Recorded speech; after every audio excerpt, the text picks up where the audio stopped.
Jon Stewart is coming back to the Daily Show. I actually felt that Jon Stewart's exit during the time that he left gave us Trump.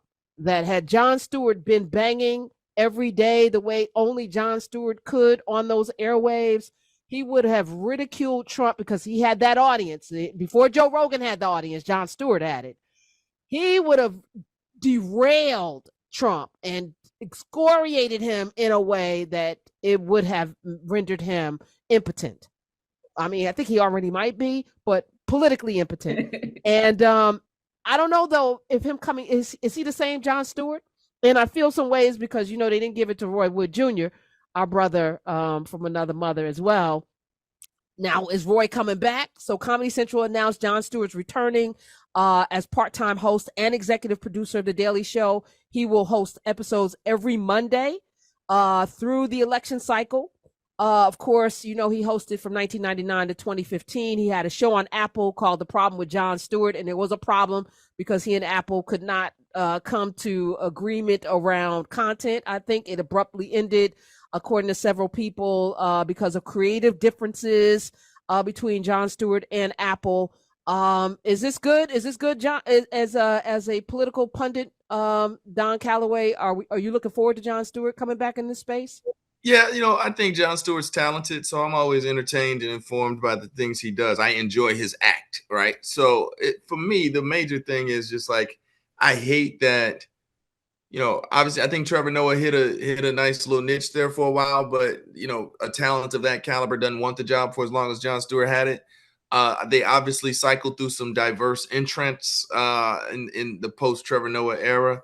And I really just hate that nobody was ever able to catch on with that core, highly educated, upper middle class white audience that matters so much to them, right? And it's just more like, yo, do y'all really want to see Leslie Jones or Roy Wood Jr.'s blackface in this seat every day? Do y'all really? Because they're funny and they're talented. So why don't they resonate with those audiences?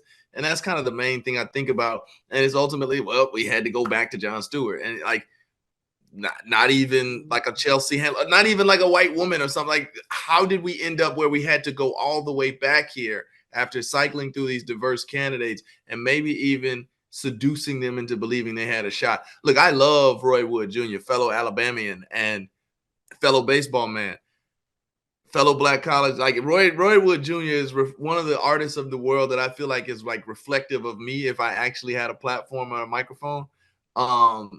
Outside of the amazing platform you always give me, Sister Karen. But like, when I see him, I see me, and I'm like, I know he's talented. I know how hard he's worked. And frankly, I know he wanted it, and it's kind of hurtful to see that, damn, none of us was able to catch on. You know what I mean? None of us. Okay. All right. Back to it. And for Roy and for Leslie, and I think Charlemagne might've had that desk, and, for all the people who had it was that. Deezus, it was Mero, one of those. Deezus Yeah. or Mero. Yeah, I don't even know. But for all the people they cycle through there, it's like they'll have amazing careers and they'll have blessings and, bigger things ahead for them.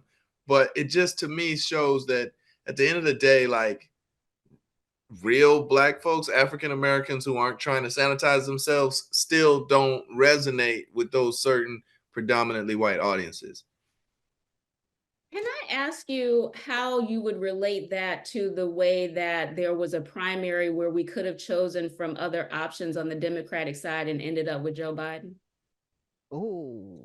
Yeah, so I was actually working for Governor Deval Patrick in that cycle, and he was a black man who had been elected governor in the United States, one of only two at the time, three now. And so I was in the trenches in South Carolina with our people, where I really love and want to be. And they were just, I saw it in their faces, black people who were of a certain age who saw in Trump what they had seen in Lester Maddox and Orville Faubus and Bull Connor. They had seen that in Trump, and they knew what it would take to stop the bleeding. So you had a Kamala Harris, you had a Cory Booker, you had a Deval Patrick, you had other folks who I presume checked some diversity boxes. But I was talking to people who had seen that pain, and they knew that Joe Biden was what was necessary to stop that, right, at that moment in history. And I have to say, That's the reason why it hurts me that Jon Stewart got out of the game when he did, because to Karen's point, that is the drum that needed to be beat at that point. Yeah, I mean, and so what you're ultimately saying is that there were people screaming the sky is falling, and there were people talking about how bad it would have been under Trump. They just weren't straight white men. And so while as much as that means Jon Stewart's voice would have been valuable, and frankly can even still be valuable now, it's also saying our voices were devalued because a lot of women were screaming and a lot of people of color and a lot of Latinos were screaming. And you know what? It was worse than we thought it was going to be. And it's going to be even worse next time. But it still would have taken a white man there. And frankly, maybe he understands that, which is why he's back now. I don't know.